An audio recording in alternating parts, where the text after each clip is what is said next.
Hello students, आप सभी लोगों का आज की क्लास में बहुत बहुत स्वागत है। स्टूडेंट, जैसा कि आप सभी को पता है, हम लोगों ने इससे पिछला जो लेसन कवर किया था उस लेसन का नाम था एल्कोहल, फिनॉल और ईथर। अब हम लोग जिस लेसन के बारे में आज से पढ़ना स्टार्ट करेंगे उसका नाम है ऑर्गेनिक कंपाउंड कंटेनिंग नाइट्रोजन। ऐसे कार्बनिक यौगिक जिसमें नाइट्रोजन मौजूद होता है, इसे हम लोगों ने पढ़ना है। एक्चुअली नाइट्रोजन तो बहुत सारे कंपाउंड्स में देखा जाता है। ऑर्गेनिक कंपाउंड्स में बहुत सारे कंपाउंड्स हैं जिसमें नाइट्रोजन मिलता है, जैसे नाइट्रो कंपाउंड हैं, जैसे एमाइंस हैं, जैसे बेंजीन डाईएजोनियम सॉल्ट्स हैं, साइनाइड्स हैं, आइसोसाइनाइड्स हैं। तो बहुत सारे कंपाउंड्स में आपको नाइट्रोजन देखने के लिए मिलता है। हमें बहुत सारे ऑर्गेनिक कंपाउंड्स की स्टडी करना है जिसमें नाइट्रोजन मौजूद होता है, बट स्पेशल वे में हम लोगों को दो कंपाउंड्स की स्टडी करनी है। उसमें से एक का नाम है अमाइंस और दूसरे का नाम है बेंजीन डाईएजोनियम सॉल्ट। इन दो के बारे में हम डिटेल में पढ़ेंगे। बीच बीच में कई सारी ऐसी रिएक्शंस आप देखेंगे जिसमें नाइट्रो भी आएगा, कई सारी रिएक्शंस आप देखेंगे जिसमें साइनो कंपाउंड्स भी आएंगे। तो कहने का सेंस ये है कि चैप्टर के दौरान ही आपको बहुत सारे नाइट्रोजन कंटेनिंग ऑर्गेनिक कंपाउंड्स मिलते जाएंगे, बट जो हम लोगों को स्पेशल फोकस करना है वो एमाइंस पे करना है, जिसके बारे में हम काफ़ी डिटेल में पढ़ेंगे। और दूसरा हम लोगों को फोकस करना है बेंजीन डाईएजोनियम सॉल्ट पर फोकस करना है। तो इनको इत्मीनान से आप देखिए, पढ़िए। हमारे पास टोटल 6 क्लासें हैं लगभग, जो नाइट्रोजन कंटेनिंग ऑर्गेनिक कंपाउंड की हमें अलॉट करी गई हैं। हम इन 6 क्लासों में टॉपिक को कवर करेंगे। तो बिना टाइम वेस्ट किए हुए हम लोग स्टार्ट करते हैं। टॉपिक का नाम है अमाइंस। बच्चों, अमाइंस क्या होते हैं या नाइट्रोजन कंटेनिंग ऑर्गेनिक कंपाउंड्स क्या होते हैं, और आज की क्लास में हम लोग क्या क्या चीज़ पढ़ने वाले हैं उसको हम लोग देखते हैं। ठीक है, तो बच्चों सबसे पहले हम आपको बता दें कि जो हमारा टॉपिक है वो है बेसिकली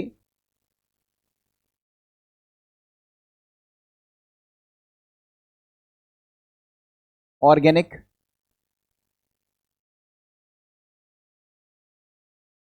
कंपाउंड्स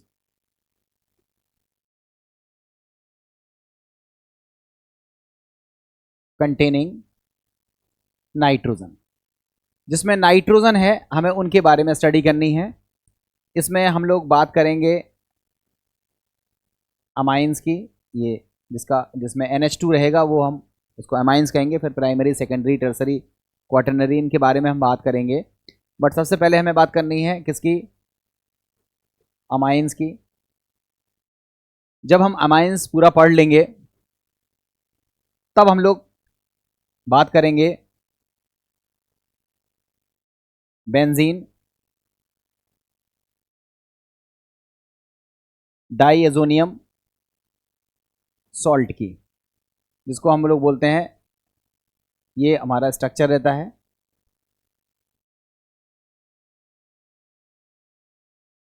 ये बेंजीन डाईएजोनियम सॉल्ट है। ये दूसरा ऑर्गेनिक कंपाउंड है जिसमें नाइट्रोजन देखने के लिए मिलती है।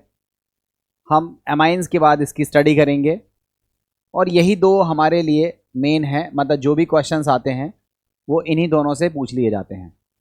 तो आज की इस क्लास में हम लोग बात करेंगे अमाइंस क्या होते हैं, अमाइंस का स्ट्रक्चर क्या है, अमाइंस का क्लासिफिकेशन क्या है, और अमाइंस का नॉमनक्लेचर या कहें तो IUPAC नाम और कॉमन नेम कैसे लिखे जाते हैं।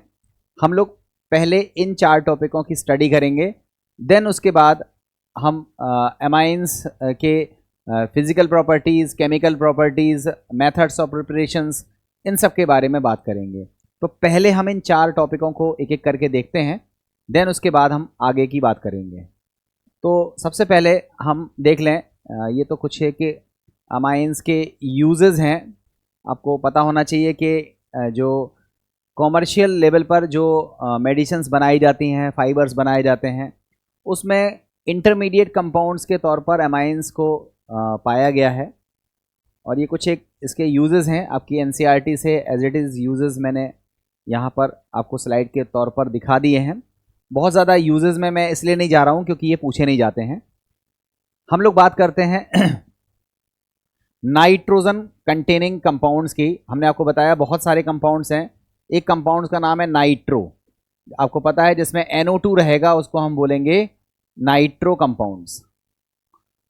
दूसरा एक होता है नाइट्राइल, आपको पता है, जिसमें CN पाया जाएगा उसको हम बोलेंगे साइनो, या सी को बोलते हैं नाइट्राइल। इसमें भी नाइट्रोजन पाया जाता है। एक और कंपाउंड है जिसका नाम है एमाइड। ये आपका एमाइड है जिसमें CONH2 दिखेगा, उसको हम क्या बोलेंगे, इमाइड। और जिसमें NH टाइप का रहेगा इसको बोलेंगे इमाइड। ठीक है, तो ये आपके कंपाउंड्स हैं। ये एमाइड है और इसमें CONH है, इसको हम इमाइड कहेंगे। तो ये भी वो कंपाउंड्स हैं जिसमें नाइट्रोजन है। देखो, एमाइन, बेंजीन डाइजोनियम सॉल्ट तो नाइट्रोजन कंटेनिंग ऑर्गेनिक कंपाउंड हैं ही।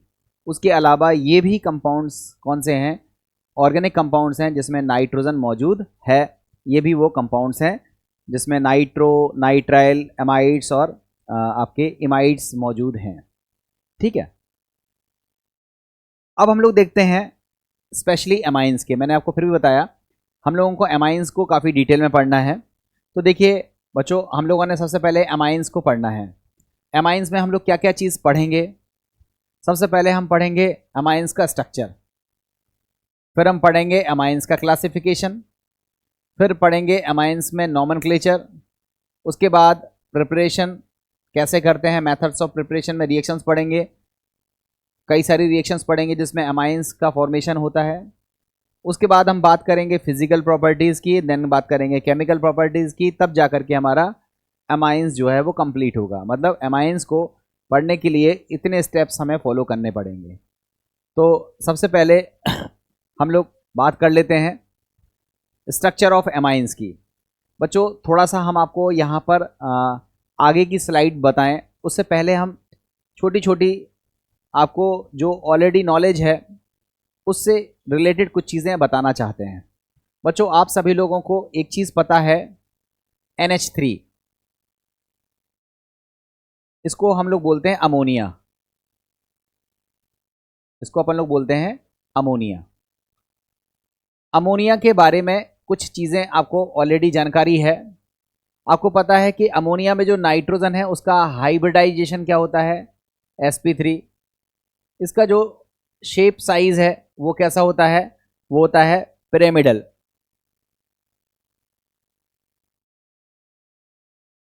इसका जो आकृति है या जो शेप है वो कैसा होता है, पिरामिडल इसका शेप होता है। ये आपको ऑलरेडी पता है अमोनिया के बारे में। अब अमोनिया के केस के बाद आप देखो, ये हमारे पास अमोनिया है। अब इस अमोनिया में से हमने क्या काम किया, एक हाइड्रोजन हटा दिया और उसकी जगह पर एल्किल ग्रुप लगा दिया। तो आप बताओ क्या तैयार हो गया, तैयार हो गया RNH2, जिसको अपन लोग बोलते हैं 1 डिग्री अमाइन। इसको बोलते हैं 1 डिग्री अमाइन, जिसको बोलते हैं प्राथमिक अमीन या प्राइमरी अमाइन। हमने इसमें से एक H और हटा दिया, एक एल्किल ग्रुप और लगा दिया, तो हमारा स्ट्रक्चर बन गया RNHR। इसको अपन लोग पढ़ते हैं 2 डिग्री अमाइन, या जिसको इंग्लिश में कहते हैं सेकेंडरी अमाइन, और इसको हम लोग हिंदी में द्वितीयक अमीन भी कहते हैं। अगर हम इस सेकेंडरी अमाइन में से एक H और माइनस कर दें, एक एल्किल ग्रुप और लगा दें, तो बन जाएगा R3N। इसको हम बोलते हैं 3 डिग्री अमाइन, जिसको हम बोलते हैं टर्शरी अमाइन, और इसी को हिंदी में हम तृतीयक अमीन भी कहते हैं। तो बच्चों आप लोग क्या देख रहे हो कि अमोनिया में से हाइड्रोजन को रिप्लेस करते जाएं एल्किल ग्रुप से, तो प्राइमरी एक और हाइड्रोजन रिप्लेस कर दें, तो सेकेंडरी एक और हाइड्रोजन रिप्लेस कर दें, सारे हाइड्रोजन रिप्लेस कर दें, तो हमारा टर्सरी एमाइन बन के तैयार हो जाता है। तो यहाँ से आपका रिजल्ट क्या निकला कि जो अमाइंस होते हैं वो अमोनिया के डेरिवेटिव होते हैं या अमोनिया के एल्किल डेरिवेटिव होते हैं। तो जो बात अमोनिया के साथ लागू होती है, अमोनिया के साथ लागू होने का मतलब हुआ कि अमोनिया में जो नाइट्रोजन है वो sp3 हाइब्रिडाइज्ड है, तो जो एमीन्स होते हैं उसमें भी हाइब्रिडाइजेशन क्या होता है, sp3। अमोनिया में जो स्ट्रक्चर पिरामिडल होता है, अमाइंस में भी स्ट्रक्चर कैसा होता है, पिरामिडल होता है। अमाइंस अमोनिया में लोन पेयर ऑफ इलेक्ट्रॉन देखा जाता है, तो अमाइंस में भी लोन पेयर ऑफ इलेक्ट्रॉन देखा जाता है, जिसकी वजह से जो अमोनिया है वो लुईस बेस की तरह बिहेव करती है। तो जो हमारे अमाइंस हैं वो भी लुईस बेस की तरह बिहेव करते हैं। तो कहने का सेंस ये है कि अधिकांश गुण जो अमोनिया के थे, जो प्रॉपर्टीज अमोनिया की थी, कुछ कुछ वैसी ही प्रॉपर्टीज एमीन्स में भी देखने के लिए मिलती हैं। बहुत सारी प्रॉपर्टीज अलग भी हैं, यूनिक भी हैं, वो अलग चीज़ है, बट चूंकि अमोनिया से ये डिराइव हुए हैं तो शुरुआती तौर पर हम जो चीज़ अमोनिया के लिए पढ़ते हैं लगभग लगभग वैसी चीज़ हम अमाइंस के लिए भी देखते हैं। अब अंतर तो हो गई, अंतर के बारे में तो पूरा चैप्टर डला हुआ है, हम सीखते हैं। बट यहाँ पर जब हम स्ट्रक्चर की बात कर रहे हैं तो स्ट्रक्चर में देखो हमने अमोनिया का स्ट्रक्चर बना रखा है ये स्ट्रक्चर अमोनिया का है। अब इसी स्ट्रक्चर में से हमने H को हटा दिया, H को हटा दिया, H को हटा दिया और तीन तीन मैथिल ग्रुप जोड़ दिए, एक बार मैथिल, दो बार मैथिल और तीन बार मैथिल।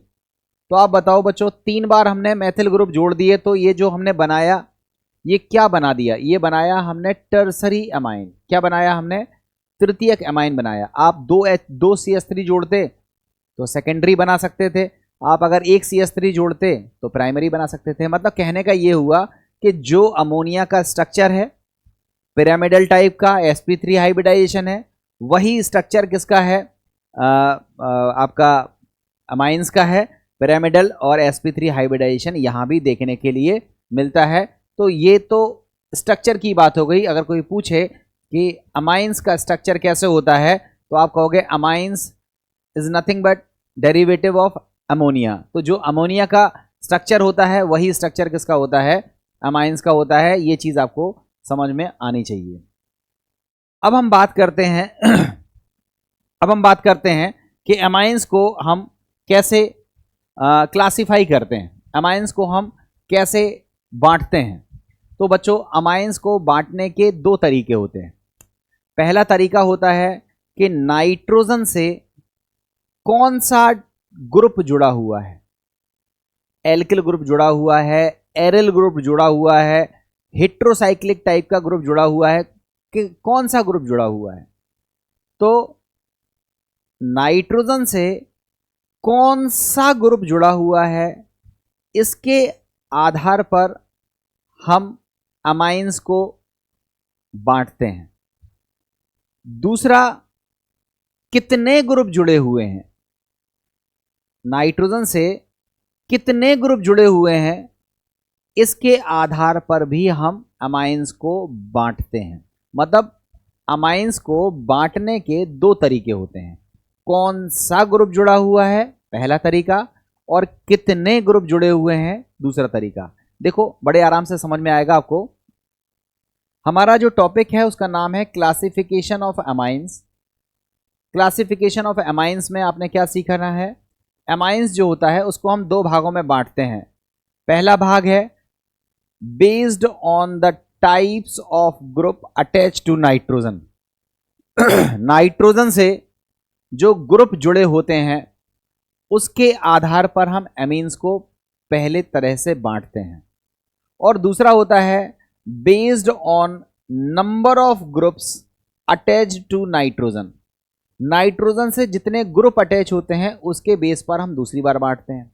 तो पहले नंबर पर पहला क्लासिफिकेशन पढ़ते हैं, based on the types of groups attach to nitrogen.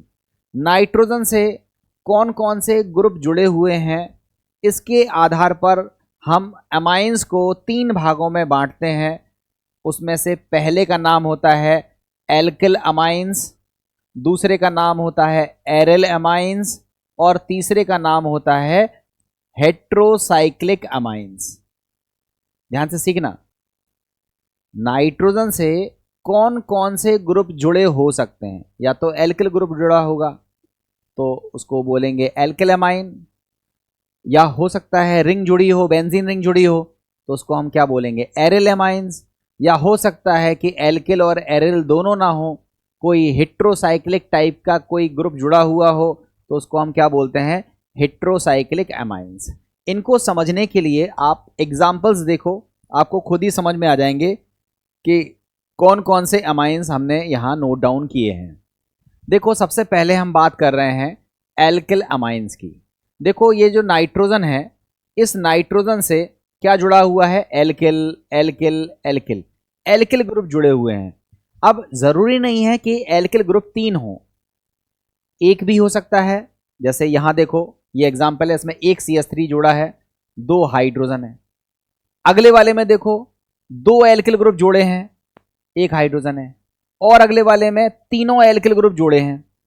तो अगर नाइट्रोजन से एल्किल ग्रुप जुड़े हों, नाइट्रोजन से एल्किल ग्रुप जुड़े हों, फिर चाहे वो 1 एल्किल ग्रुप हो, 2 एल्किल ग्रुप हो, 3 एल्किल ग्रुप हो, एक जैसे एल्किल ग्रुप हो, या अलग अलग टाइप के एल्किल ग्रुप हो, बस एल्किल ग्रुप जुड़ा होना चाहिए, तो उसको हम क्या बोलते हैं, एल्किल अमाइंस। क्लियर है? एल्किल अमाइंस का ये हमने एक रिप्रेजेंटेशन बना लिया। इसमें ये जो R है, इसकी जगह पर आप H भी रख सकते हो, इसकी जगह पर आप एल्किल ग्रुप में मेथिल एथिल प्रोपिल ब्यूटिल कुछ भी रख सकते हो। ये एल्किल अमाइंस के कुछ एग्जाम्पल्स हैं, ये आपको समझ में आ जाने चाहिए। दूसरा टाइप देखते हैं जिसको हम बोलते हैं एरिल अमाइंस। एरिल अमाइंस, आप देखो, एरिल अमाइंस में क्या होता है, नाइट्रोजन से एरिल ग्रुप जुड़ा रहता है। नाइट्रोजन से कौन सा ग्रुप जुड़ा रहता है, एरिल ग्रुप जुड़ा रहता है। ये कंफर्म बात है कि अगर नाइट्रोजन से एरिल ग्रुप जुड़ा हुआ है तो उसको हम क्या बोलेंगे, एरिल अमाइंस। क्लियर है? तो यहां देखो, G जो ग्रुप है वो एरिल भी हो सकता है, एल्किल भी हो सकता है, हाइड्रोजन भी हो सकता है। ये एल्किल भी हो सकता है, हाइड्रोजन भी हो सकता है और एरिल भी हो सकता है, बट एटलीस्ट कम से कम एक एरिल ग्रुप जरूर होना चाहिए। नाइट्रोजन से कम एक एरिल ग्रुप जरूर जुड़ा होना चाहिए। लिखा भी है, at least 1 aryl group attached to nitrogen. Nitrogen से कम एक एरिल ग्रुप अगर जुड़ा होगा तो उसको हम क्या बोलेंगे, एरिल अमाइंस कहेंगे। और एरिल अमाइंस का एक बेहतरीन एग्जाम्पल आपको दिखाई दे रहा है, इसको सभी लोग बच्चों, आप सभी लोग बोलते हो, इसको एनिलीन के नाम से आप लोगों ने नाम पहले से पढ़ रखा होगा। इसका नाम होता है एनिलीन। क्या नाम होता है, एनिलीन। और यहां मैथिल ग्रुप भी लगा हुआ है। नाइट्रोजन से देखो, एक हाइड्रोजन है, एक मैथिल है और एक क्या है, ये रिंग है, बेंजीन रिंग है।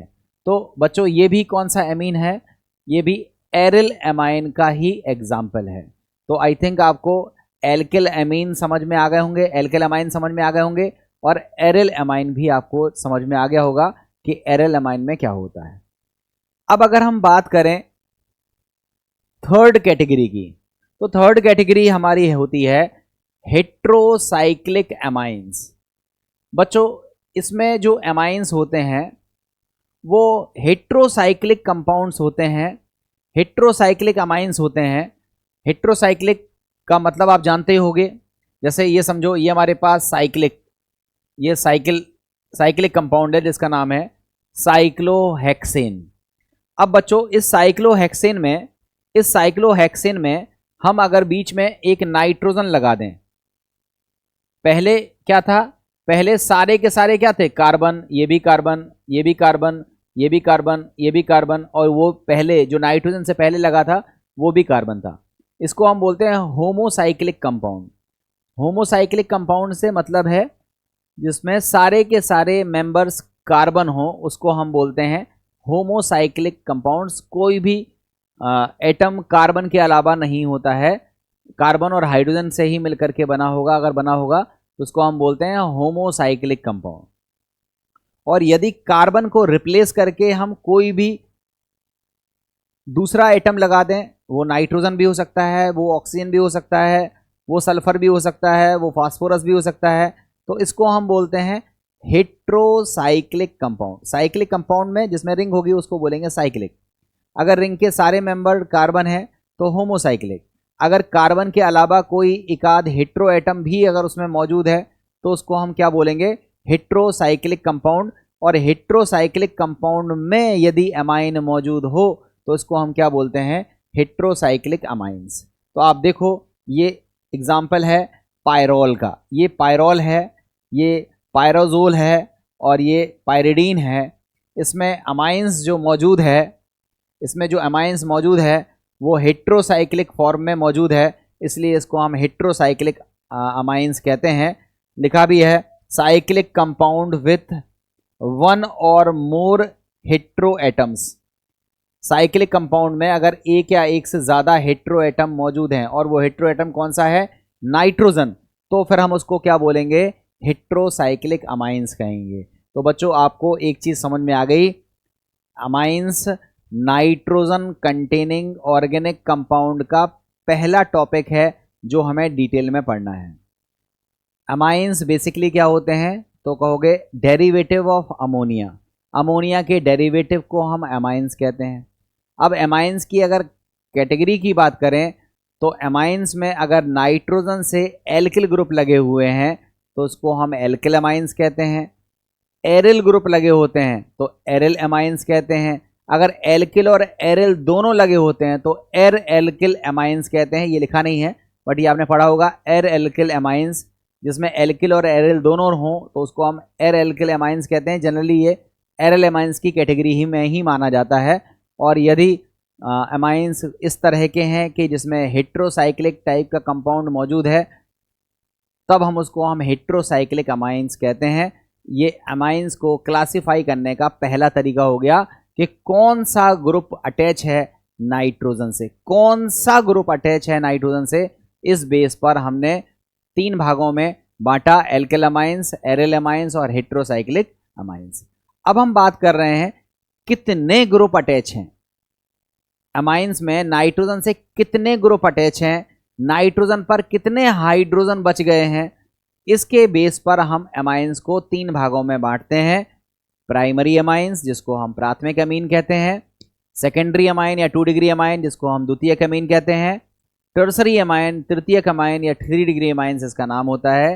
अमाइंस को नंबर ऑफ एल्किल ग्रुप के बेस पर, नंबर ऑफ एरिल ग्रुप के बेस पर, नंबर ऑफ एल्किल और एरिल ग्रुप के बेस पर हम अमाइंस को 3 भागों में बांटते हैं, प्राइमरी, सेकेंडरी और टर्सरी।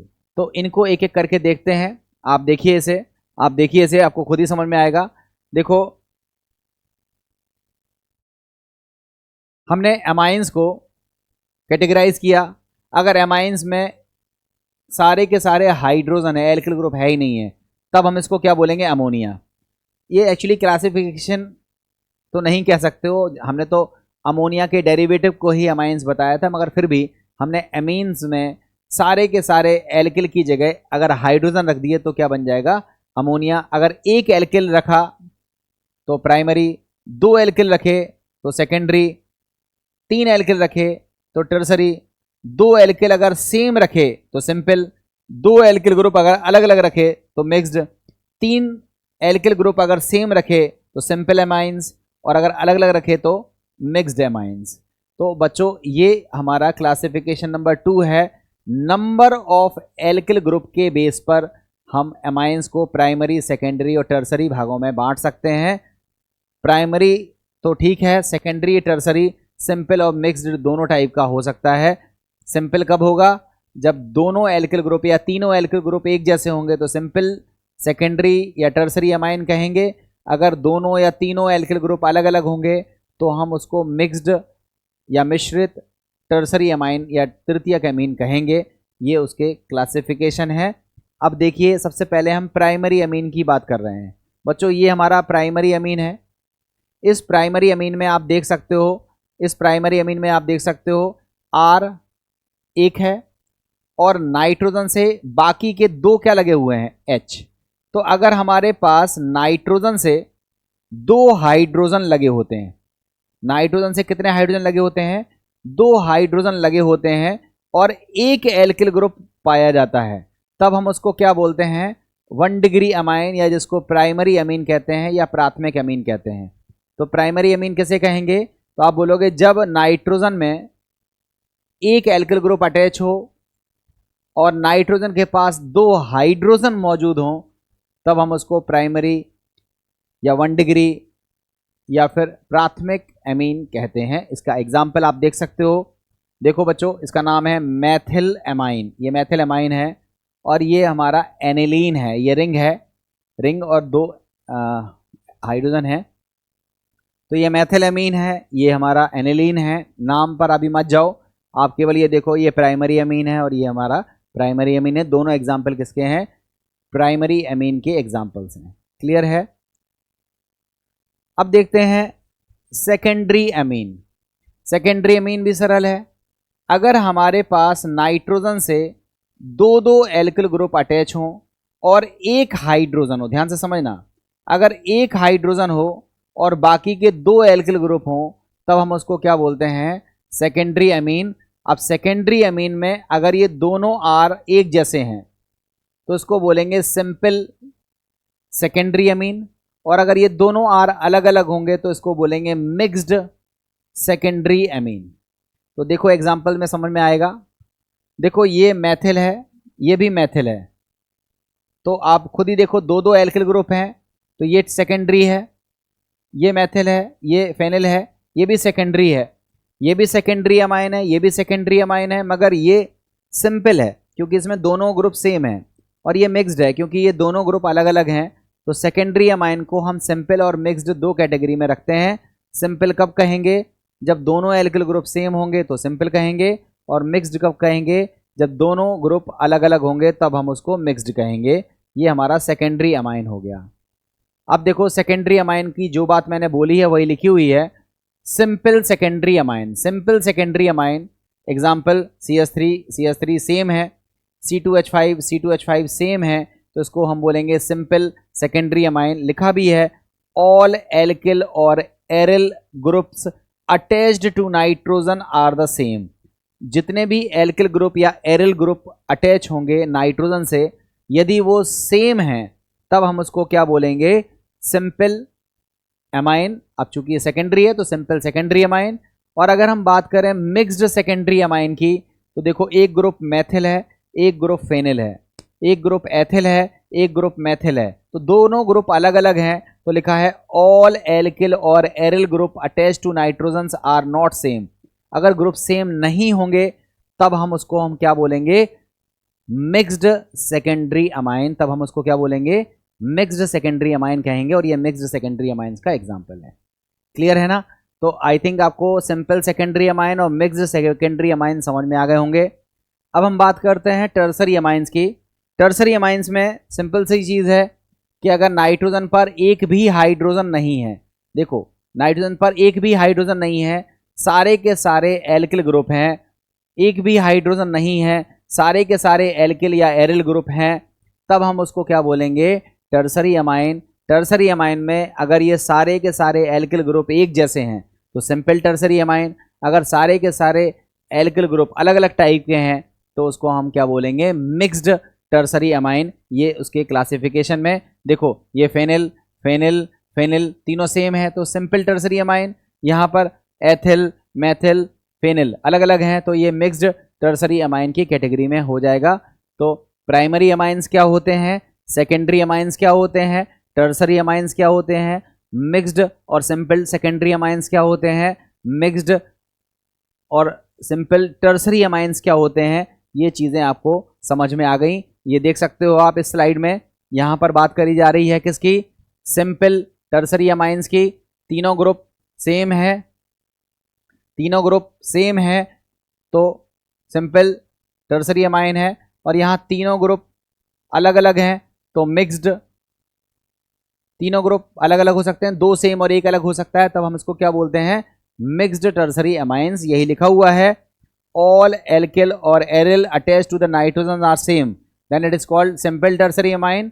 और यहाँ लिखा है all alkyl aryl groups attach to nitrogen are not same, तो उसको हम क्या बोलेंगे, मिक्स्ड टर्सरी अमाइंस। ये एग्जाम्पल्स हैं सिंपल और मिक्स्ड टर्सरी अमाइंस के। ठीक है, अब बच्चों एक क्वेश्चन हम आपसे पूछते हैं, इस क्वेश्चन को आप सॉल्व करो तो समझ में आ जाएगा कि कितनी चीज़ आपको क्लियर हो गई है। क्वेश्चन है NN डाइमिथाइल प्रोपेनामाइन, ये पहला नाम है, इसका स्ट्रक्चर बना लो तो ज़्यादा समझ में आएगा। NN डाइमिथाइल प्रोपेनामाइन, तो देखो प्रोपेनामाइन का फॉर्मूला सब बच्चे जानते हो, CH3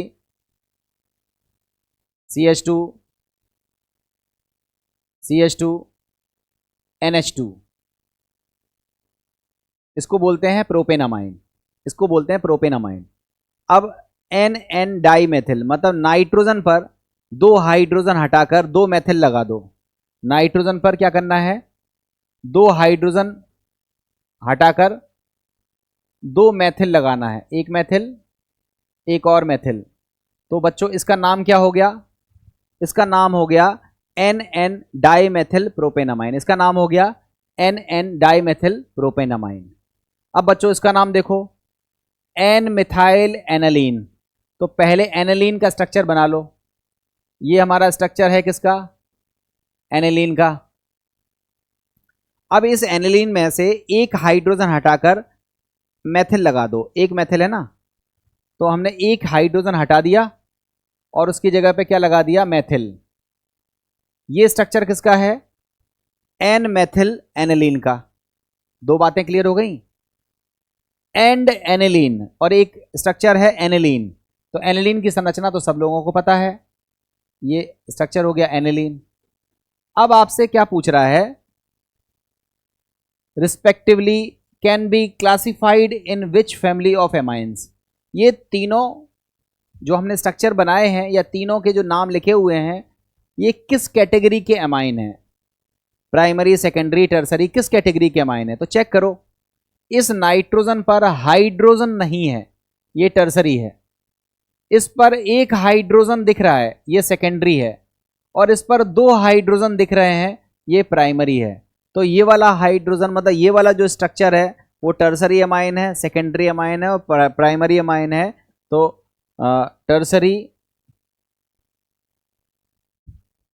tertiary secondary and primary कहाँ है option, tertiary, none of these. इसका आंसर क्या हो जाएगा, नन ऑफ दीज इसका आंसर हो जाएगा। ये इसका करेक्ट आंसर है। आपसे अगर क्लासिफिकेशन पूछा ही था तो आपको क्लासिफिकेशन करके बताना चाहिए था कि कौन सा प्राइमरी है, कौन सा सेकेंडरी है और कौन सा टर्सरी है। ये समझ में आ गया होगा आपको। अब बच्चों हम लोग बात करते हैं नॉमनक्लेचर की। नॉमनक्लेचर में हम कॉमन नेम भी लिखना सीखेंगे और हम IUPAC नाम भी लिखना सीखेंगे। और नॉमनक्लेचर हम किसका सीखेंगे, पहले एल्किल एमाइन का सीखेंगे, उसके बाद हम एरिल एमाइन का नॉमनक्लेचर सीखेंगे। बच्चों IUPAC आपने पढ़ी हुई है, इनके नाम आपको ऑलरेडी आते हैं। मैं जल्दी जल्दी ब्रीफ करता हूं जिससे आपको चीज़ें समझ में आ जाएं। तो देखो नॉमनक्लेचर में हमें कौन कौन सी चीज़ पढ़नी है, IUPAC नॉमनक्लेचर पढ़नी है और कॉमन नेम्स भी पढ़ने हैं। अब पढ़ने किसके हैं, तो सबसे पहले हम लोग किसके पढ़ते हैं, IUPAC नाम पढ़ते हैं। किसका IUPAC नाम पढ़ेंगे, पहले पढ़ेंगे एल्किल एमाइंस का, और जब एल्किल एमाइंस सीख जाएंगे तब पढ़ेंगे किसका, एरिल एमाइंस का। तो पहले एल्किल एमाइंस का मतलब जब एल्किल ग्रुप अटैच होंगे तब हम पहले उसका नॉमनक्लेचर पढ़ेंगे, और फिर उसके बाद जब एरिल ग्रुप अटैच हो जाएगा, बेंजीन रिंग वगैरह अटैच हो जाएगी, तो उसका नॉमनक्लेचर उसके बाद पढ़ेंगे। तो एक एक करके सबसे पहले देखते हैं। हम लोग सबसे पहले बात करते हैं किसकी, एल्किल एमाइंस के IUPAC नाम की। बच्चों एल्किल एमाइंस का IUPAC नाम लिखने के लिए लास्ट में सेकेंडरी सफिक्स अमाइन लगाते हैं। क्या लगाते हैं, अमाइन। बाकी लॉन्गेस्ट चेन का चुनना, नंबरिंग करना, ये सब आपको पता है। अब आप तो नाम लिखते जाओ, आपको खुद ही चीज़ें पता चलती जाएंगी। ऐसा कोई बड़ा रूल नहीं है जो आपको स्पेशली सिखाया जाए। हमने आपको केवल इतनी सी बात बताई कि जिस तरह से अन्य फंक्शनल ग्रुप आपने सीखे हैं, जैसे एल्कोहल में ऑल लगता है, एल्डिहाइड में अल लगता है, कीटोन में ओन लगता है, कार्बोक्सिलिक में ओ एक लगता है। उसी तरह से अमाइंस का अगर सेकेंडरी सफिक्स हमें यूज़ करना पड़े तो अमाइन यूज़ करते हैं, और अगर अमाइंस का प्रीफिक्स यूज़ करना पड़े, प्रीफिक्स कब यूज़ करना पड़ेगा? जब अमाइन से भी सीनियर ग्रुप मौजूद हो। जब अमाइन से भी सीनियर ग्रुप मौजूद होगा तो हमें इसका प्रीफिक्स यूज़ करना पड़ेगा। ये IUPAC वगैरह में सीखा हुआ है। अभी चूंकि हम लोग चैप्टर कौन सा पढ़ रहे हैं? अमाइंस, तो हम लोग फोकस करेंगे उन कंपाउंड्स को जिसमें amine as a functional group behave करता है। और अगर amines as a functional group behave करता है तो इसमें सेकेंडरी सफिक्स क्या लगाएंगे? हम लोग अमाइन लगाएंगे। और अमाइन किस तरह लगाएंगे उसको आप देख सकते हो। जैसे हमने आपसे पूछा CH3NH2 का IUPAC नाम क्या है, तो आप बोलोगे एक कार्बन की चेन है जिसका रूट वर्ड है मेथ, इन तो आता ही है सिंगल बॉन्ड की वजह से, और NH2 को क्या बोलते हैं? अमाइन, तो इसका नाम हो जाएगा methanamine. Methan amine, methan amine, मतलब मेथ प्राइमरी सफिक्स, इन मेथ हमारा रूट वर्ड, इन प्राइमरी सफिक्स और अमाइन सेकेंडरी सफिक्स, तो इसका नाम हो जाएगा मेथेनामाइन। अगर ये C2H5NH2 का अगर हम आपसे नाम पूछें तो यहाँ दो कार्बन की चेन है, दो कार्बन की चेन के लिए रूट वर्ड क्या होता है? एथ, तो इसका नाम हो जाएगा इथेनामाइन। तो मिथेनामाइन, इथेनामाइन, ये IUPAC नाम है। अगर हम इसका कॉमन नेम आपसे पूछें तो इस CH3 को बोलते हैं मैथिल, तो इसको बोलेंगे मैथिल एमीन, ये कॉमन नेम है। एथिल एमीन ये कॉमन नेम है, YL आएगा लास्ट में। तो एल्किल ग्रुप का नाम लिखो और लास्ट में क्या लगा दो? एमीन, ये कॉमन नेम है। और पूरी चेन का नाम लिखो, root word, primary suffix, secondary suffix जैसा, उस जैसा नाम लिखो और लास्ट में अमाइन लगा हो, तो इस तरह से इसका IUPAC नाम लिखा जाता है। बच्चों IUPAC आप लोगों ने बहुत डिटेल में पढ़ी हुई है, मैं बहुत ज़्यादा टाइम इसमें नहीं लूँगा, बट फिलहाल इसका नाम मिथेनामाइन है और इसका नाम क्या है? इथेनामाइन है। और अगर कॉमन नेम की बात करें तो इसका नाम है मैथिल एमीन और दूसरे का नाम है एथिल एमीन, कॉमन नेम है ये, ठीक है। अब बच्चों अगर आपने पढ़ी हुई है IUPAC तो चेक करके दिखाओ, लिखा भी, क्वेश्चन भी है, find out the IUPAC name of the following. आपको IUPAC नाम बताना है। बताओ, ये हमारा फंक्शनल ग्रुप है, तो ये वाला कार्बन हो गया कार्बन नंबर 1, ये वाला कार्बन हो गया कार्बन नंबर 2 और ये वाला कार्बन हो गया कार्बन नंबर 3। 2 नंबर पर जो ग्रुप लगा हुआ है उसका नाम है मैथिल, तो इसका नाम हो गया, इसका IUPAC नाम हो गया 2 मैथिल। 2 मैथिल, 3 कार्बन की चेन है,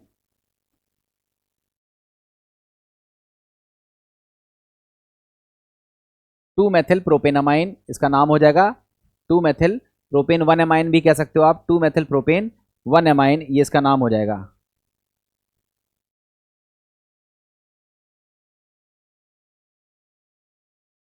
टू मैथिल प्रोपेन 1 एमाइन, इस तरह से आप इसका नाम लिख सकते हो। वो भी नाम सही था, ये भी नाम सही है, 2 मैथिल प्रोपेन 1 एमाइन, ये इसका IUPAC नाम हो जाएगा।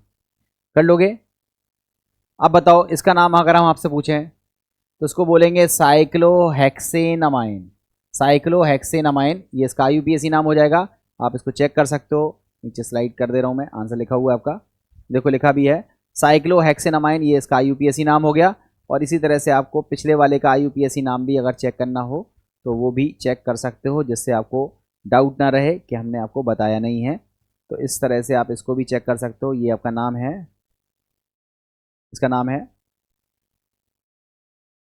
2 मिथाइल 1 प्रोपेनामाइन या प्रोपेन 1 एमाइन, एक ही नाम है, उस तरह से आप IUPAC नाम लिख सकते हो। तो आई थिंक आपको ये चीज़ क्लियर हो गई होगी। अब देखो नेक्स्ट क्वेश्चन है, फिर आपसे IUPAC पूछा है find out the IUPAC name of the following compounds. इसका IUPAC नाम लिखना है। आप बताओ, इसमें 4 कार्बन की चेन दिख रही है और 2 नंबर पर NH2 दिख रहा है हमें, CH3 CH NH2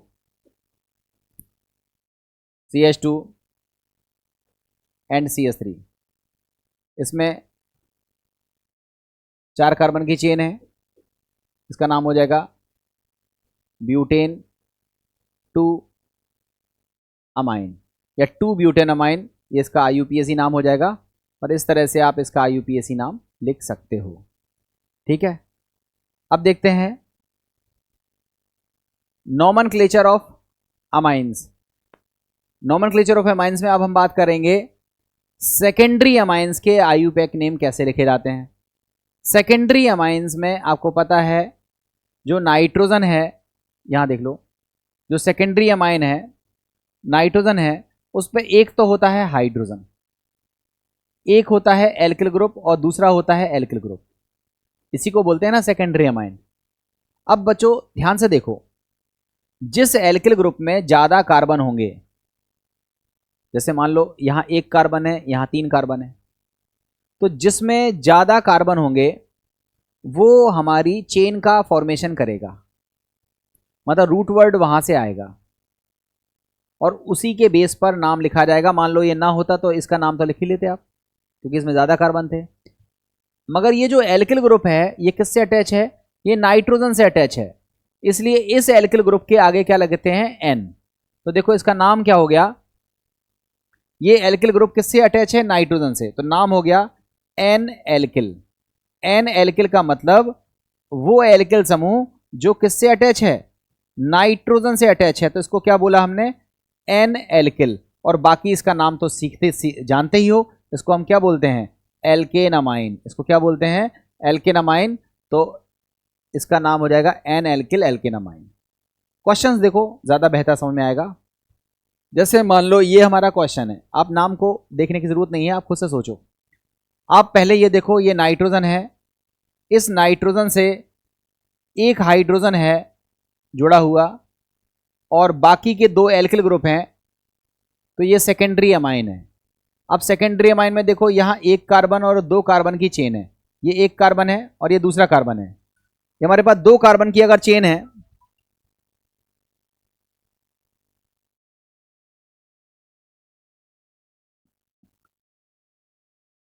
यहां 2 कार्बन की चेन है और यहां 1 कार्बन की चेन है।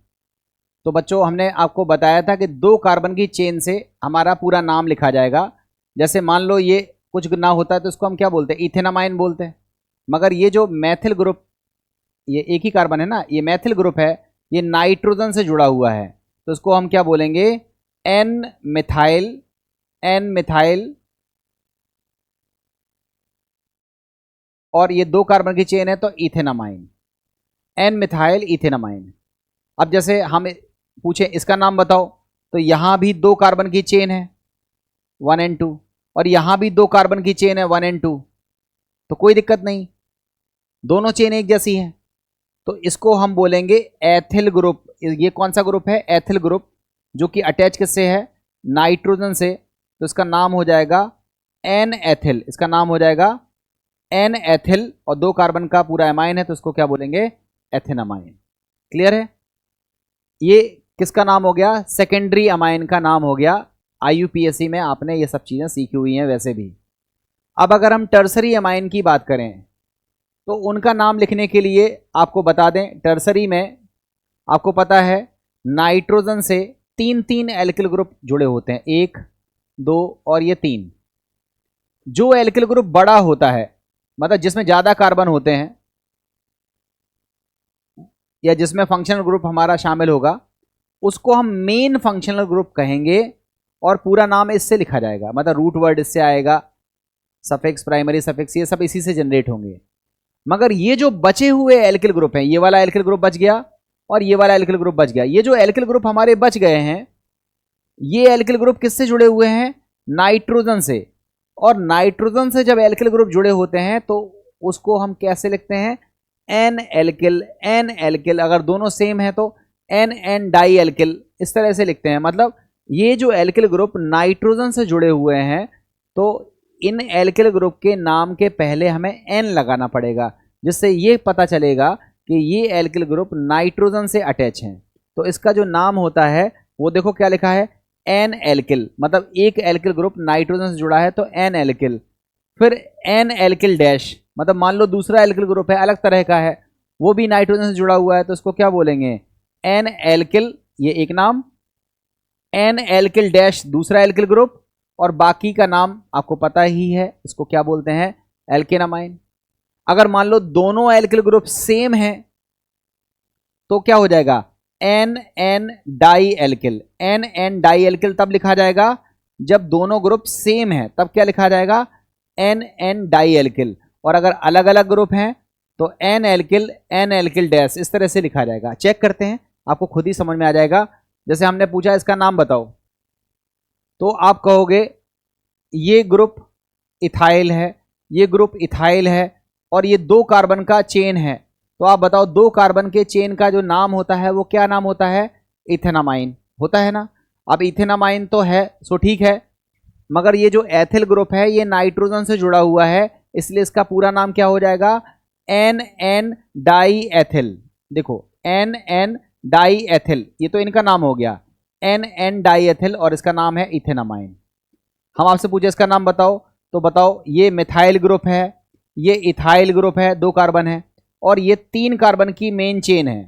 तो 3 कार्बन की चेन से हमारा नाम जनरेट होगा प्रोपेनामाइन। इससे नाम क्या आएगा, प्रोपेनामाइन। अब प्रोपेनामाइन में मिथाइल है, नाइट्रोजन से जुड़ा हुआ, इथाइल है, नाइट्रोजन से जुड़ा हुआ, तो इसका नाम क्या हो जाएगा, N ethyl N methyl propanamine. इस तरह से इसका हम IUPAC नाम लिखेंगे, और IUPAC नाम आपको आने चाहिए। प्राइमरी अमाइन के भी IUPAC नाम आने चाहिए, सेकेंडरी अमाइन के भी IUPAC नाम आने चाहिए, और टर्सरी अमाइन के भी IUPAC नाम आपको आने चाहिए। इस तरह से हमने एल्किल अमाइन के IUPAC नाम सीख लिए। अब हम लोग नाम सीखेंगे किसके, एरिल अमाइंस के। बच्चों एरिल अमाइंस में आपको याद कर लीजिए, ये होता है बेंजीन, इसको हम पढ़ते हैं बेंजीन। यहां पर सारे के सारे क्या होते हैं, H, सारे के सारे होते हैं H। 6 कार्बन है, 6 हाइड्रोजन है, इसको हम सिंपली पढ़ते हैं C6H6, इसको अपन लोग ARH भी लिख सकते हैं। इन सब को हम क्या पढ़ते हैं, बेंजीन, इसको क्या पढ़ते हैं, बेंजीन। अब हम लोगों ने क्या काम किया, बेंजीन में से हाइड्रोजन को रिप्लेस कर दिया, एक हाइड्रोजन को रिप्लेस कर दिया और NH2 लगा दिया, तो इसको हम बोलते हैं बेंजीन अमाइन। इसका नाम होता है बेंजीन अमाइन, बेंजीन अमाइन, इसका नाम होता है बेंजीन अमाइन। और इसी बेंजीन अमाइन को हम लोग कहते हैं एनिलीन। क्या कहते हैं, एनिलीन। तो बच्चों इसका नाम बेंजीन अमाइन भी लिखा जाता है और इसका नाम एनिलीन भी लिखा जाता है। पहले तो आप इसको याद कर जाओ, इसको एनिलीन कहते हैं। अब एनिलीन के बाद जो अगला ग्रुप होगा, अगर वो एनिलीन के सापेक्ष यहां लगा है तो इसको बोलते हैं ऑर्थो, यहां लगा है तो इसको बोलते हैं मेटा, और यहां लगा है तो इसको बोलते हैं para. Ortho Meta para common name में आता है। अगर हम IUPAC की बात करें तो ऑर्थो की जगह लिखना होता है 2, मेटा की जगह लिखना होता है 3, और पैरा की जगह लिखना होता है 4। तो चेक करते हैं, जैसे हम आपसे पूछे इसका नाम बताओ, तो इसका नाम तो एनिलीन आपको पता ही है। अब 1 2 3 4 नंबर पर मिथाइल ग्रुप है, तो इसका नाम हो जाएगा 4 मिथाइल एनिलीन। इसका नाम हो जाएगा 4 मिथाइल एनिलीन, ये नाम लिख सकते हो। अगर आपको 4 मिथाइल एनिलीन नहीं लिखना है तो आप इसको इस रिंग को बेंजीन कहते हैं, और अगर यहां CH3 लगा हो तो इसको हम टोलुइन कहते हैं। तो टोलुइन के सापेक्ष अगर लिखोगे तो 1 2 3 4 एमिनो टोलुइन, 4 एमिनो टोलुइन, इसका ये नाम भी लिख सकते हैं, 4 एमिनो टोलुइन, ये नाम भी सही है। 4 मिथाइल एनिलीन, ये नाम भी सही है, देखो लिखा है 4 मिथाइल एनिलीन, और एनिलीन की जगह पे क्या लिखा जाता है, बेंजीनामाइन, ये भी आप लिख सकते हो। 4 मिथाइल एनिलीन या 4 मिथाइल बेंजीनामाइन और 4 एमिनो टोलुइन, दोनों ही नाम सही हैं। अब जैसे इसका नाम हम आपसे पूछें तो आप बताओ, अगर ये एमी ना होता, अगर ये एमी ना होता तो ये NH2 होता, और NH2 को हम क्या बोलते हैं, बेंजीनामाइन। अब इसमें एमी है वो कहाँ लगा हुआ है, नाइट्रोजन से जुड़ा हुआ है, तो उसको क्या बोलेंगे, N मिथाइल बेंजीनामाइन, और बेंजीनामाइन को हम एनिलीन भी लिखते हैं, तो देखो इसका नाम लिखा है एन मिथाइल एनिलीन। तो इस तरह से आप IUPAC नाम लिख सकते हैं। ऑर्थो, मेटा, पैरा ये सब आपके पढ़े हुए हैं, आपने पहले से भी बहुत सारी ऑर्गेनिक केमिस्ट्री पढ़ रखी है, तो हमें नहीं लगता कि ये सरल सरल सी चीज़ें आपको समझ में नहीं आ रही होंगी, ये आपको आसानी से समझ में आ जाएंगी और थोड़ी सी प्रैक्टिस आप कर लोगे तो आप पे क्वेश्चंस खुद ब खुद होने लगेंगे। अब चलो एक क्वेश्चन करके देखते हैं और टेस्टिंग करते हैं कि जो हमने पढ़ा है उससे रिलेटेड आपका दिमाग काम कर रहा है या नहीं कर रहा है। क्वेश्चन पूछ रहा है विच amongst the following is the wrong IUPAC name of the given amines. Amines हमारे पास हैं 1 2 3 4 और चारों के IUPAC नाम लिखे हुए हैं नीचे। आपसे पूछ रहा है कौन सा गलत IUPAC नाम है, ये आपको बताना है।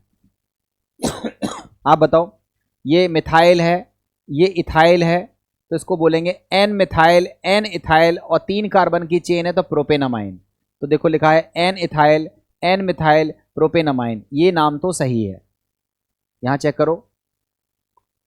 दूसरा, 4 कार्बन का ग्रुप है और 2 कार्बन का ग्रुप है, 2 कार्बन का ग्रुप नाइट्रोजन से जुड़ा हुआ है, तो आप बताओ नाइट्रोजन से 2 कार्बन का ग्रुप जुड़ा होता है तो इसको पढ़ते हैं एथिल, तो इसका नाम हो गया एन एथिल। इसका नाम क्या हो गया? N ethyl. नाइट्रोजन से एथिल ग्रुप अटैच है तो इसको क्या बोलते हैं? N ethyl. और 4 कार्बन की चेन है तो इसका नाम हो गया ब्यूटेनामाइन। 4 कार्बन की चेन है तो इसका नाम क्या हो गया? ब्यूटेनामाइन। तो इसका नाम हो गया एन एथिल ब्यूटेनामाइन, ये नाम भी सही लिखा हुआ है। तीसरा नाम चेक करते हैं, बेंजेनामाइन, ये मैंने अभी बताया, इसको एनिलीन बोलते हैं, ऐसी को बेंजेनामाइन कहते हैं, ये नाम भी सही है।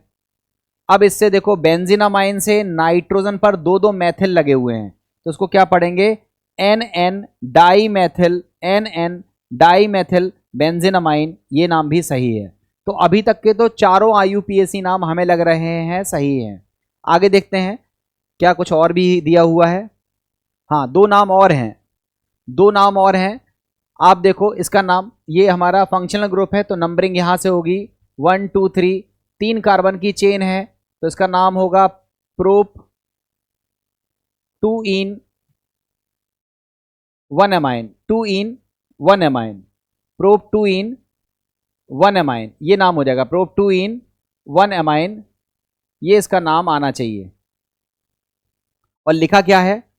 प्रोप 1 in 2 amine, मतलब ये नाम गलत है, मतलब ये नाम पकड़ में आ गया, 5वां विकल्प है जो गलत है।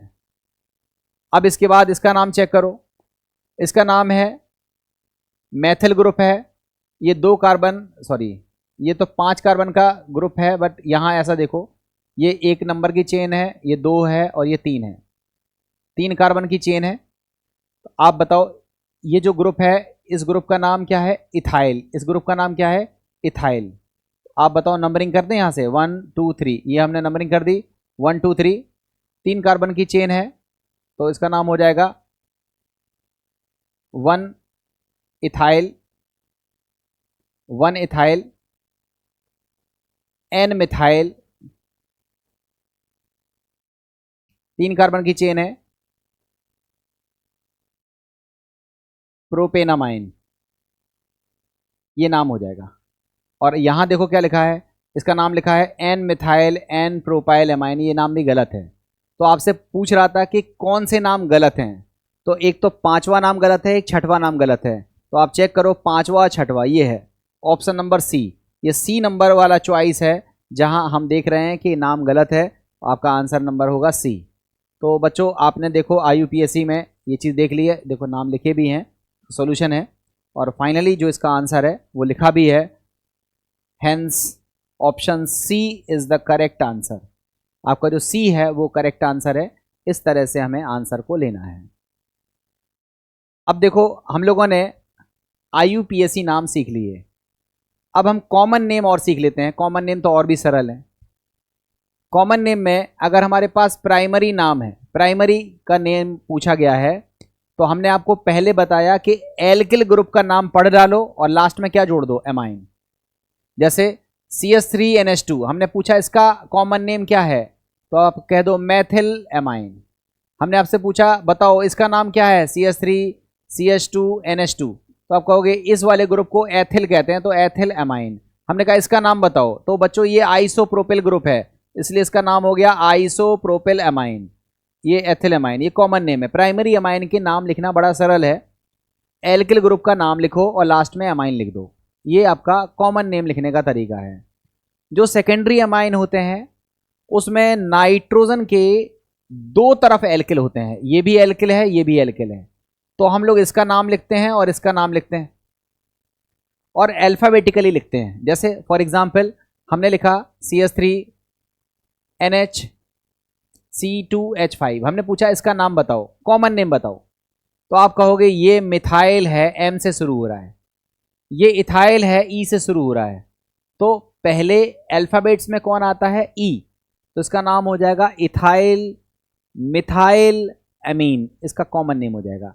मतलब दो एल्किल ग्रुप के नाम आप अल्फाबेटिकली लिख दो और लास्ट में एमीन लगा दो, इस तरह से नाम लिखा जाता है। इथाइल मिथाइल अमाइन, नाम देख लो आप, ये एक कार्बन है मिथाइल, दो कार्बन है इथाइल, नाम लिखा है इथाइल मिथाइल अमाइन। यहाँ देखो 3 कार्बन है और 2 कार्बन है, 3 कार्बन को प्रोपिल कहते हैं, 2 कार्बन को एथिल कहते हैं, तो इथाइल प्रोपिल अमाइन, इस तरह से लिखा जाता है। और ध्यान रखना, naming of alkyl group follows alphabetical order, जो नेम लिखते हैं वो हम अल्फाबेटिकल ऑर्डर में लिखते हैं। टर्सरी अमाइन में देखते हैं कैसे लिखते हैं, 3 एल्किल ग्रुप हैं, तो ट्राई मेथिल अमाइन इसका नाम हो जाएगा। अगर तीनों एथिल हैं तो नाम क्या हो जाएगा, 2 एथिल हैं और 4 कार्बन है, ब्यूटिल है, तो डाई एथिल ब्यूटिल एमाइन। वही तरीका है, एल्किल ग्रुप के नाम लिखने हैं आपको और लास्ट में एमाइन लगा देना है। अगर एल्किल ग्रुप एक जैसे हैं और अलग अलग हैं तो उसको ध्यान रखना पड़ेगा, आपको एल्किल ग्रुप के नाम लिखने हैं और लास्ट में क्या लगा देना है, अमाइन। इस तरह से देखो ये कॉमन नेम लिखने का तरीका है, प्राइमरी एल्किल प्राइमरी अमाइन का, सेकेंडरी अमाइन का और ये टर्सरी अमाइन का। तो हमें नहीं लगता कि यहाँ तक आप सभी बच्चों को कोई दिक्कत होगी, ये चीज़ आपको समझ में आ गई होगी। अब बच्चों हम लोगों को अगले टॉपिक में अमाइंस की प्रिपरेशन पढ़नी है कि अमाइंस को बनाने के लिए कौन कौन से मेथड्स यूज़ किए जाते हैं। अमाइंस को बनाने में कौन कौन से मेथड्स यूज़ किए जाते हैं, हम लोगों के पास वही टॉपिक है।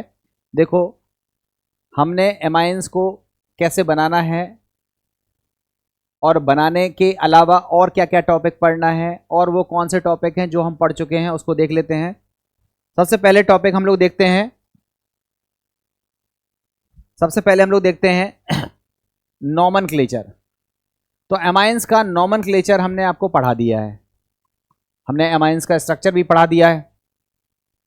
अब हम लोग क्या पढ़ने वाले हैं, अमाइंस का प्रिपरेशन। पहले हम क्या पढ़ेंगे, प्रिपरेशन, देन फिर बात करेंगे फिजिकल केमिकल प्रॉपर्टीज़ की, और अमाइंस के क्लासिफिकेशन के बारे में भी मैंने आपको पढ़ा दिया है। ये 3 चीज़ें पढ़ चुके हैं, प्रिपरेशन हम लोग पढ़ रहे हैं। जब प्रिपरेशन को पढ़ लेंगे तब फिर फिजिकल और केमिकल प्रॉपर्टीज़ के बारे में हम बात करेंगे।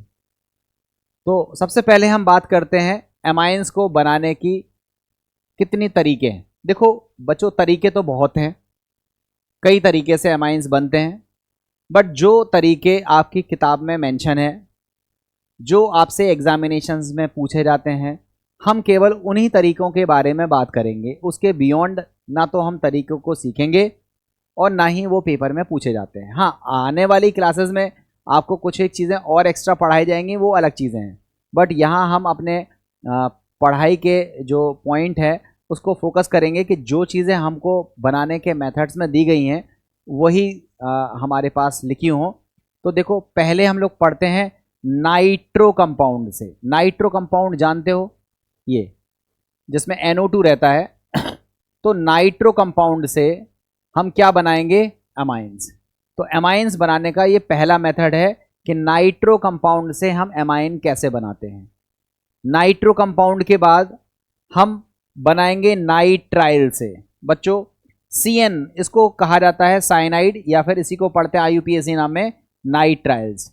नाइट्राइल्स का मतलब जिस कंपाउंड्स में CN रहेगा उसको हम क्या पढ़ते हैं, नाइट्राइल्स। ये हमारे पास है नाइट्राइल्स।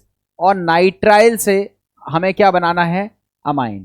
तो अमाइन बनाने का ये दूसरा मेथड है। पहला मेथड है नाइट्रो से अमाइन बनाओ, दूसरा मेथड है नाइट्राइल्स से या साइनाइड से अमाइंस बनाओ, तीसरा मेथड होता है ammonolysis of alkyl halide.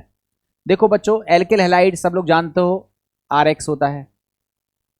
Ammonolysis में दो नाम जुड़े हुए हैं, एक नाम है अमोनो, अमोनो का मतलब होता है अमोनिया मॉलिक्यूल, और लिसिस का मतलब होता है ब्रेक डाउन। इस बॉन्ड को तोड़ना है, और तोड़ने के लिए इस्तेमाल किसका करना है, अमोनिया मॉलिक्यूल का। तो अमोनिया मॉलिक्यूल का यूज करके एल्किल हैलाइड को अगर हम तोड़ते हैं तो इस प्रोसेस को हम बोलते हैं अमोनोलिसिस, और अमोनोलिसिस से भी क्या बनता है, अमाइंस। तो अमोनोलिसिस से भी हम क्या बनाते हैं, अमाइंस बनाते हैं, और ये अमाइन बनाने का तीसरा मेथड है। इसके बाद एमाइड, सब बच्चे जानते हो, CONH2, इसको पढ़ा जाता है एमाइड, इसको पढ़ा जाता है एमाइड। अब इस एमाइड में, इस एमाइड से हमें क्या बनाना है, अमाइन। और एमाइड से जब एमाइन बनाते हैं तो हमें करना कुछ नहीं है, इस O को हटा देना है और H को जोड़ देना है। देखो बन गया एमाइन। O को हटाना और H को जोड़ना, इस प्रोसेस को रिडक्शन कहते हैं। तो अमाइन के रिडक्शन से हम एमीन बना सकते हैं, एमाइड के रिडक्शन से हम क्या बना सकते हैं, एमीन बना सकते हैं। तो ये एमीन बनाने का पांचवा मेथड है। छठवां मेथड है जिसको हम बोलते हैं गैब्रियल थैलामाइड सिंथेसिस, इससे एमाइन बना सकते हैं। ये स्पेशल मेथड है, स्पेशली प्राइमरी एमाइन बनाने के लिए इस्तेमाल होता है। गैब्रियल थैलामाइड प्रोसेस या गैब्रियल थैलामाइड सिंथेसिस, ये भी एमाइन बनाने का फिफ्थ मेथड है। और सिक्स्थ मेथड है हॉफमैन ब्रोमामाइड डिग्रेडेशन रिएक्शन। इसमें एमाइन बनता है, इसमें खास बात है एक कार्बन कम हो जाता है।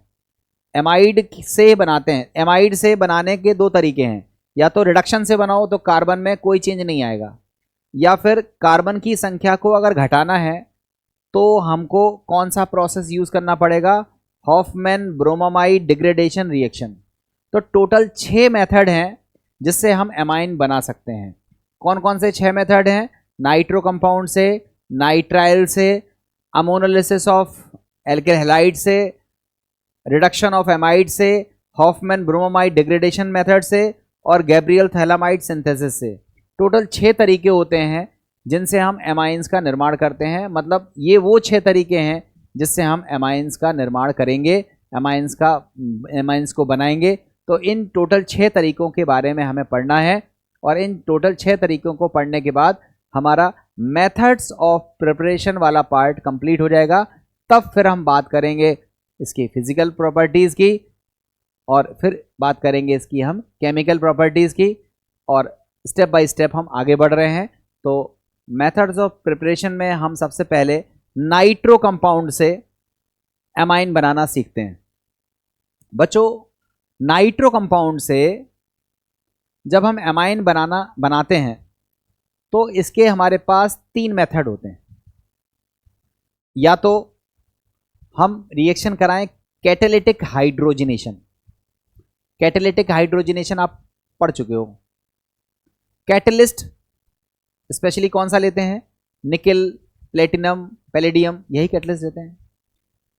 कैटलिस्ट की प्रेजेंस में अगर हाइड्रोजन के साथ हम रिडक्शन कराएं नाइट्रो कंपाउंड का तो एमीन बन जाते हैं। ये पहला मेथड होता है। अगर हमें कैटालिटिक हाइड्रोजनेशन नहीं कराना है तो एक दूसरा मेथड होता है कि हम लेते हैं मेटल और उसकी रिएक्शन कराते हैं एसिड से। मेटल की रिएक्शन कराते हैं एसिड से, और मेटल की रिएक्शन जब हम एसिड से कराते हैं तो इस प्रोसेस में हाइड्रोजन जनरेट होते हैं, और वो हाइड्रोजन नाइट्रो कंपाउंड को कन्वर्ट कर देते हैं एमीन्स में। मतलब नाइट्रो कंपाउंड से एमीन बनाना है तो हम लोग रिडक्शन कराते हैं, और रिडक्शन कराने में हम किसका इस्तेमाल करते हैं, मेटल और एसिड का। मेटल और एसिड का मिक्सचर यूज करके भी, मेटल और एसिड का मिक्सचर यूज करके भी हम नाइट्रो कंपाउंड को एमीन में कन्वर्ट कर सकते हैं। अब मेटल कोई भी नहीं लेते हैं, दो मेटल यहां प्रिफर करी जाती है, या तो हम आयरन मेटल यूज करते हैं Fe, या फिर हम टिन मेटल यूज करते हैं Fe प्लस HCl, या तो ये कॉम्बिनेशन यूज करो, या फिर tin means Sn plus HCl, इसका कॉम्बिनेशन यूज करो। तो पहला मेथड है नाइट्रो कंपाउंड को एमाइन में बदलने का। उस मेथड का नाम है कैटालिटिक हाइड्रोजिनेशन, जिसमें हम हाइड्रोजन के साथ रिएक्शन कराएंगे और कैटलिस्ट कौन सा लेंगे, निकेल, प्लेटिनम या पैलेडियम। और दूसरा मेथड ये है कि अगर आप कैटालिटिक हाइड्रोजिनेशन नहीं कर रहे हो तो आप रिडक्शन कराओ मेटल और HCl से, और मेटल भी कौन सी लेनी है, या तो Fe प्लस HCl का इस्तेमाल करो या फिर Sn प्लस HCl का इस्तेमाल करो। इससे भी आप क्या यूज कर सकते हो, इससे भी अपन लोग क्या बना सकते हैं, एमाइन बना सकते हैं। और एक और तीसरा मेथड होता है जो नाइट्रो कंपाउंड को एमाइन में बदलता है, जिसको हम बोलते हैं इलेक्ट्रोलिसिस, वैद्युत अपघटन। तो हम लोग नाइट्रो कंपाउंड को हम इलेक्ट्रोलिसिस कराते हैं वीकली एसिडिक मीडियम में। ध्यान से समझिएगा, वीकली एसिडिक मीडियम में अगर हम इसका इलेक्ट्रोलिसिस करते हैं तो भी हमें एमाइंस की प्राप्ति होती है। और ये तीनों मेथड मोस्ट इंपॉर्टेंट हैं। अगर आपका पढ़ा हुआ है तो 3 मिनट में रिवाइज हो जाता है, और नहीं पढ़ा हुआ है तो टाइम लगता है। हम लोग मेथड्स को सीखते हैं और नाइट्रो कंपाउंड से एमीन कैसे बनाते हैं इसके बारे में बात करते हैं। तो देखो, हम लोग बात कर रहे हैं सबसे पहले नाइट्रो कंपाउंड से एमाइन कैसे बनाते हैं। देखो लिखा हुआ है nitro compounds can be reduced in 3 ways. 3 तरीके से हम इसे रिड्यूस कर सकते हैं। कैसे कैसे? पहला मेथड है कैटालिटिक हाइड्रोजिनेशन। आपको हमने अभी हल बताया, हाइड्रोजन और साथ में क्या लेना है, या तो निकेल ले लो, या प्लेटिनम ले लो, या फिर पैलेडियम ले लो। ये कैटलिस्ट है, ये हाइड्रोजन है, और इसके द्वारा अगर हम रिडक्शन करते हैं तो इसको बोलते हैं कैटालिटिक हाइड्रोजिनेशन। दूसरा मेथड है treatment with acid in presence of metal. इसमें हमने बताया Fe प्लस HCl यूज कर सकते हो, या फिर आप Sn प्लस HCl मेटल का यूज कर सकते हो। इसका यूज करके भी अगर हम रिडक्शन कराएं तो नाइट्रो कंपाउंड एमाइन में कन्वर्ट हो जाते हैं। और तीसरा मेथड होता है इलेक्ट्रोलिटिक रिडक्शन। आपको हमने अभी बताया इलेक्ट्रोलिटिक रिडक्शन हम कराएंगे तो वीक एसिडिक मीडियम में कराएंगे। स्ट्रॉन्ग एसिडिक मीडियम में अगर हमने करा दिया तो कुछ और कंपाउंड मिल जाएगा। ध्यान से समझना, ये बहुत इंपॉर्टेंट है, इलेक्ट्रोलिटिक रिडक्शन। तो टोटल 3 मेथड होते हैं जो नाइट्रो कंपाउंड्स को एमाइंस में कन्वर्ट करते हैं। पहला है कैटालिटिक हाइड्रोजिनेशन, दूसरा है मेटल प्लस एसिड के साथ रिडक्शन, और तीसरा मेथड है कैटालिटिक रिडक्शन। ये वीक एसिडिक मीडियम में कराया जाता है। तो सबसे पहले हम लोग देख रहे हैं कि नाइट्रो कंपाउंड से हम कैसे एमाइंस कन्वर्ट करते हैं। देखो, ये हमारे पास नाइट्रो कंपाउंड है, इसको हम बोलते हैं नाइट्रो एल्केन, और इसको बोलते हैं नाइट्रो एरीन। ये नाइट्रो कंपाउंड है, एलिफेटिक हो चाहे एरोमेटिक हो। अगर आप कैटलिस्ट कौन सा लेते हो, हाइड्रोजन और पैलेडियम, या फिर हाइड्रोजन और प्लेटिनम, या फिर हाइड्रोजन और निकेल, और सॉल्वेंट के तौर पर क्या यूज करते हैं, इथेनॉल। तो हम देखते हैं कि इसके रिडक्शन से हमारा जो नाइट्रो ग्रुप है वो बदल जाता है किसमें, NH2 में। मतलब एमाइंस हमें मिल जाएंगे। एलिफेटिक कंपाउंड होगा तो एलिफेटिक एमाइन बनेगा, एरोमेटिक नाइट्रो ग्रुप होगा तो एरोमेटिक एमाइंस की प्राप्ति हमें हो जाएगी। आप इसको देख सकते हो, ये हमारे पास नाइट्रोबेंजीन है, इसका हमने हाइड्रोजनेशन कराया पैलेडियम कैटलिस्ट की प्रेजेंस में, इथेनॉल सॉल्वेंट की प्रेजेंस में, तो हम लोगों को मिला बेंजीन अमाइन, जिसको हम एनिलीन कहते हैं। ये हमारा मेथड है नाइट्रो ग्रुप से अमाइन बनाने का। देख सकते हो ये नाइट्रो इथेन है। नाइट्रो इथेन की रिएक्शन हमने कराई हाइड्रोजन से, मींस हमने कैटालिटिक हाइड्रोजिनेशन कराया। कैटलिस्ट इसमें पैलेडियम लिया, सॉल्वेंट के तौर पर हमने इथेनॉल लिया। ये नाइट्रो ग्रुप बदल जाएगा NH2 में और आपको मिलेगा एथिल एमाइन। तो नाइट्रो ग्रुप को एमाइन में बदलने का ये जो मेथड है इसको कहते हैं कैटालिटिक हाइड्रोजिनेशन, जिसमें आपको हाइड्रोजन के साथ करानी पड़ती है रिएक्शन और कैटलिस्ट के तौर पर निकेल, पैलेडियम या प्लेटिनम कोई भी कैटलिस्ट आपको करना पड़ता है यूज़, और इस तरह से होता है कैटालिटिक हाइड्रोजिनेशन और इससे बन जाता है अमाइंस। इसके बाद अमाइन बनाने का एक दूसरा मेथड है जिसमें हम यूज़ कर रहे हैं किसका, मेटल का और HCl का। देखो ये नाइट्रो कंपाउंड है, इससे बनानी है हम लोगों को अमाइन, और यहाँ यूज़ कर रहे हैं मेटल और HCl का। मेटल भी कौन सी यूज़ करनी है, या तो आयरन यूज़ करनी है या फिर टिन यूज़ करनी है। तो देखो नाइट्रो कंपाउंड को मेटल और HCl के साथ अगर हम रिड्यूस करते हैं तो अमाइंस की प्राप्ति होती है। मेटल कौन सा यूज़ करना है, आयरन और टिन। हम लोग यूज़ कौन सा करना पसंद करते हैं, तो आयरन का इस्तेमाल ज़्यादा होता है। क्यों ज़्यादा होता है, क्योंकि जब ये रिएक्शन होती है तो ये जो आयरन है ये HCl के साथ रिएक्शन करता है और रिएक्शन करके बनाता है FeCl2। क्या बनाता है, FeCl2, और क्या बनाता है, हाइड्रोजन। ये जो हाइड्रोजन है ये तो इस्तेमाल हो जाते हैं नाइट्रो को किस में बदलने में, अमाइन में बदलने में।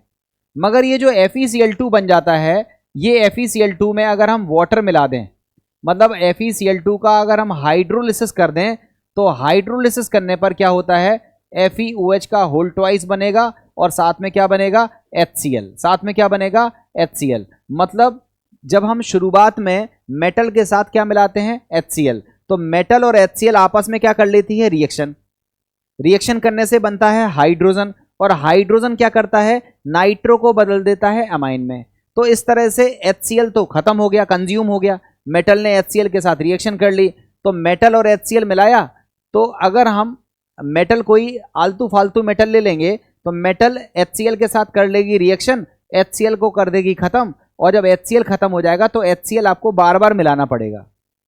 मगर यदि हम आयरन मेटल का यूज़ करते हैं तो आयरन HCl के साथ यूज़ होती है, HCl खत्म होता है, हाइड्रोजन बनता है, तभी रिडक्शन होता है। मगर इस आयरन की रिएक्शन में एक जो एक्स्ट्रा कंपाउंड बनता है जिसको हम FeCl2 कह रहे हैं, इस कंपाउंड की अगर हम हाइड्रोलिसिस कर दें तो हाइड्रोलिसिस से दोबारा से क्या जनरेट हो जाता है, HCl जनरेट हो जाता है। तो कहने का मतलब HCl जो है वो हमें बार बार डालना नहीं पड़ता है, HCl की कंजम्पशन कम हो जाता है, और ये जो मेथड है ये अच्छा मेथड कहलाता है। इसलिए हमें Fe का यूज़ करना चाहिए SN के कंपैरिजन में, ये उसका रीज़न है।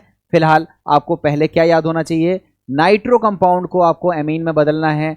नाइट्रो कंपाउंड को एमीन में बदलने के लिए आप कैटालिटिक हाइड्रोजनेशन यदि करना नहीं चाहते हो तो आपको कैटलिस्ट प्लस HCl का इस्तेमाल करना पड़ेगा, तो नाइट्रो कंपाउंड एमाइन में बदलेगा। इसमें मेटल कौन सा यूज़ कर सकते हैं, या तो आयरन या तो टिन।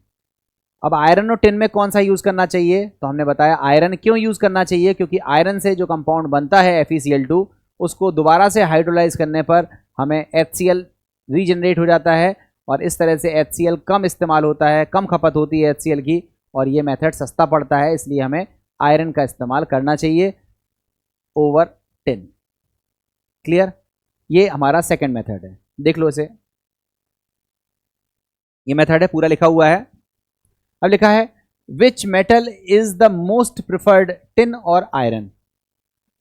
तो लिखा है answer iron over tin. Iron को इस्तेमाल करते हैं टिन के कंपैरिजन में। क्यों करते हैं, लिखा भी है, reduction with Fe plus HCl is preferred. Fe और HCl का इस्तेमाल ज़्यादा प्रेफर किया जाता है, क्योंकि because FeCl2 formed gets hydrolyse to release HCl during the reaction. आपको बताया कि Fe और HCl से जो FeCl2 बनता है वो FeCl2 अगर हाइड्रोलाइज करा दिया जाए तो उससे फिर से क्या बन जाता है, HCl बन जाता है। दस small amount of HCl is required, इसलिए HCl की कम अमाउंट की ज़रूरत होती है टू इनिशिएट द रिएक्शन को इनिशिएट करने के लिए, इसलिए हम Fe का इस्तेमाल करते हैं। देखो Fe और HCl का इस्तेमाल किया तो एनिलीन तो बन गया, मगर ये जो FeCl2 बना होगा उसने H2O से रिएक्शन करके HCl बनाया होगा, और ये HCl फिर से यूज़ हो जाएगा। तो इस तरह से HCl हमारा ओवरऑल कम इस्तेमाल हुआ, इसलिए HCl की हमारी सेविंग हो गई, मेथड हमारा सस्ता हो गया, इसलिए हम Fe का इस्तेमाल करते हैं ओवर 10। ठीक है, ये सेकंड मेथड है। थर्ड मेथड देखते हैं। हमारे पास नाइट्रो कंपाउंड है और हम चाहते हैं इसको अमाइन में बदलना, और इसके लिए हम इस्तेमाल करते हैं इलेक्ट्रोलिटिक रिडक्शन का। इलेक्ट्रोलिटिक रिडक्शन करते हैं, ध्यान से सीखना है। अगर हम स्ट्रॉन्ग एसिडिक मीडियम में करेंगे, स्ट्रॉन्ग एसिडिक मीडियम में हम इलेक्ट्रोलिटिक रिडक्शन करेंगे तो इस तरह का कंपाउंड बनेगा जिसके रीअरेंजमेंट से हमको फाइनली क्या मिलता है, पैरा हाइड्रोक्सी एनिलीन। इसका नाम क्या है, पैरा हाइड्रोक्सी एनिलीन। याद रखिएगा, पैरा हाइड्रोक्सी एनिलीन मिलेगा यदि हम कैसा मीडियम रखते हैं, स्ट्रॉन्ग एसिडिक मीडियम रखते हैं। और यदि हम नाइट्रो कंपाउंड का इलेक्ट्रोलिटिक रिडक्शन करते हैं वीकली एसिडिक मीडियम में, कमजोर एसिडिक मीडियम में, तब जाकर के हमें क्या मिलती है, एनिलीन। तो अगर आपको एग्जैक्टली एनिलीन बनानी है, कोई डेरिवेटिव पैरा वैरा पे नहीं चाहिए है, तो आप वीकली एसिडिक मीडियम इस्तेमाल करो। अगर आपने स्ट्रॉन्ग एसिडिक मीडियम इस्तेमाल कर दिया कैटालिटिक रिडक्शन में, तो पैरा हाइड्रोक्सी एनिलीन की प्राप्ति होने लगेगी, जो कि आप नहीं करना चाहते हो। तो ये याद रखिएगा कि अगर हमारे पास नाइट्रोबेंजीन है और उसका अगर हम कैटालिटिक रिडक्शन करते हैं वीकली एसिडिक मीडियम में, तो हमें एनिलीन मिलता है। और अगर हम स्ट्रांगली एसिडिक मीडियम में इसका रिडक्शन करते हैं, कैटालिटिक रिडक्शन करते हैं, तो इलेक्ट्रोलिटिक रिडक्शन करते हैं, तो हम लोगों को पैरा हाइड्रोक्सी एनिलीन प्राप्त होती है। ये मेथड है।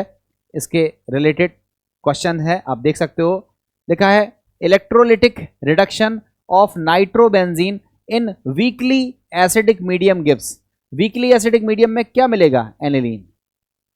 ठीक है, आगे लिखा है aniline can be obtained by the reduction of nitrobenzene with, आप बताओ, FeHCl से, हाँ होता है। SnNaOH नहीं होता है। इलेक्ट्रोलिटिक रिडक्शन से होता है under strong acidic medium, strong acidic medium नहीं, और ऑल ऑफ दीज तो फिर यहां हो नहीं सकता। तो इसका आंसर होगा Fe प्लस HCl से। नेक्स्ट देखते हैं। अब हम बात कर रहे हैं किसकी, अमोनोलिसिस ऑफ एल्किल हैलाइड। हमने आपको बच्चों सिखाया भी है। अमोनोलिसिस में दो नाम है, एक नाम है अमोनो और दूसरा नाम है लिसिस। अमोनो का मतलब है अमोनिया मॉलिक्यूल और लिसिस का मतलब है ब्रेकडाउन। तो अमोनिया मॉलिक्यूल अगर एल्किल हैलाइड को तोड़ देता है तो इस प्रोसेस को बोलते हैं अमोनोलिसिस, और अमोनोलिसिस से हमें एमीन मिलते हैं। इवन एमीन नहीं मिलते हैं, एमीन्स का मिक्सचर मिलता है हमें। Primary amine, secondary amine, tertiary amine, even quaternary ammonium salt तक मिल जाता है। तो अमोनोलिसिस को हम लोग नेक्स्ट क्लास में सीखेंगे।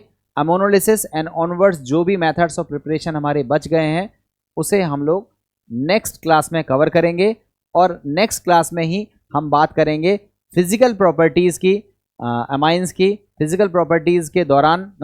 फिर उसके बाद हम लोग पढ़ेंगे केमिकल प्रॉपर्टीज़, देन हम नाइट्रोजन कंटेनिंग ऑर्गेनिक कंपाउंड में फिर धीरे धीरे आगे बढ़ेंगे। तो इसके बाद के सेगमेंट को हम अगली क्लास में कवर करते हैं।